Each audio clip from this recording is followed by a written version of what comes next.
ನಮಸ್ತೆ, ಎಸ್ ಸರ್ಕಾರ್ ನ್ಯೂಸ್ ವಾಹಿನಿಗೆ ಸ್ವಾಗತ. ಕೊತ್ತದೊಡ್ಡಿ ಏಕಲವ್ಯ ಮಾದರಿ ವಸತಿ ಶಾಲೆಯ ಸುರೇಶ್ ವರ್ಮಾ ಎಂಬ ಪ್ರಿನ್ಸಿಪಲ್ ಪತ್ರಕರ್ತರಿಗೆ ಅವಮಾನಗೊಳಿಸಿದ ಕಾರಣಕ್ಕೆ ಅಮಾನತುಗೊಳಿಸುವಂತೆ ಕಾರ್ಯನಿರತ ಪತ್ರಕರ್ತರ ಸಂಘಟನೆ ಮನವಿ ಮಾಡಿಕೊಳ್ಳಲಾಗಿದೆ. ಕೊತ್ತದೊಡ್ಡಿ ಏಕಲವ್ಯ ವಸತಿ ಶಾಲೆಯಲ್ಲಿ ಸಾಂಕ್ರಾಮಿಕ ರೋಗಗಳು ವ್ಯಾಪಕವಾಗಿದ್ದು, ಏಕಕಾಲಕ್ಕೆ ಶೀತ, ಜ್ವರ, ಕೆಮ್ಮು, ತಲೆ ಸುತ್ತೋದ್ರಿಂದ ಅನಾರೋಗ್ಯಕ್ಕೆ ತುತ್ತಾದ 34 ವಿದ್ಯಾರ್ಥಿಗಳು ಅರಕೇರ ಪಟ್ಟಣದ ಸಮುದಾಯ ಆರೋಗ್ಯ ಕೇಂದ್ರದಲ್ಲಿ ಅರಕೇರ ಪಟ್ಟಣದ ಸಮುದಾಯ ಆರೋಗ್ಯ ಕೇಂದ್ರದಲ್ಲಿ ತಪಾಸಣೆ ಮಾಡಿಸಿಕೊಳ್ಳುವ ಸಂದರ್ಭದಲ್ಲಿ ಪತ್ರಕರ್ತರು ವಿಡಿಯೋ ಫೋಟೋವನ್ನು ಚಿತ್ರಿಸಿಕೊಂಡಿದ್ರು.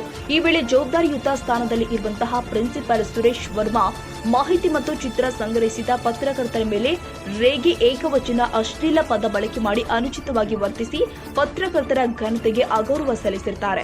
ಪತ್ರಕರ್ತರು ತಮ್ಮ ಕೆಲಸ ಮಾಡಲು ಹೋದ್ರೆ ಈ ರೀತಿ ಗೂಂಡಾವರ್ತನೆ ತೋರಿಸಿದ ಕಾರಣಕ್ಕೆ ಪತ್ರಕರ್ತರಿಗೆ ಮನಸ್ಸಿಗೆ ಘಾಸಿ ಉಂಟಾಗಿರುತ್ತೆ. ಪತ್ರಕರ್ತರ ಜೊತೆ ಈ ಮಾದರಿಯಲ್ಲಿ ವರ್ತಿಸಿರುವ ಏಕಲವ್ಯ ವಸತಿ ಶಾಲೆಯ ಪ್ರಿನ್ಸಿಪಲ್ ಅವರನ್ನ ಕೂಡಲೇ ಅಮಾನತುಗೊಳಿಸುವಂತೆ ದೇವದುರ್ಗ ತಾಲೂಕು ಕಾರ್ಯನಿರತ ಪತ್ರಕರ್ತರ ಸಂಘದ ಪದಾಧಿಕಾರಿಗಳು, ಕಾರ್ಯಕರ್ತರು ಸೇರಿಕೊಂಡು ಪ್ರತಿಭಟಿಸಿ ಜಿಲ್ಲಾಧಿಕಾರಿಗಳಿಗೆ ಮನವಿ ಸಲ್ಲಿಸಿದರು. ಈ ಸಂದರ್ಭದಲ್ಲಿ ಕಾರ್ಯನಿರತ ಪತ್ರಕರ್ತರ ಸಂಘದ ಅಧ್ಯಕ್ಷರು ಆದ ಬಾಬು ಅಲಿ ಕರಿಗುಡ್ಡ, ಕಾರ್ಯದರ್ಶಿಗಳು ಆದ ನಾಗರಾಜ ಸುಟ್ಟಿ, ಬಸನಗೌಡ ದೇಸಾಯಿ, ಬೆಳ್ಳಿಯಪ್ಪ ಬಲಿದವ್, ಗಿರಿಯಪ್ಪ ಪೂಜಾರ್, ಸುರೇಶ್ ಗೌಡ, ಆನಂದಗುಡಿ, ಮೋಹನ್ ಬಲಿದವ್, ವಿಶ್ವನಾಥ್ ಬಲಿದವ್, ಸುರೇಶ್ ಭವಾನಿ, ರಂಗನಾಥ್ ಕೊಂಬಿಲ್, ನಿರಂಜನ್ ಸೇರಿ ಹಲವಾರು ಉಪಸ್ಥಿತರಿದ್ದರು.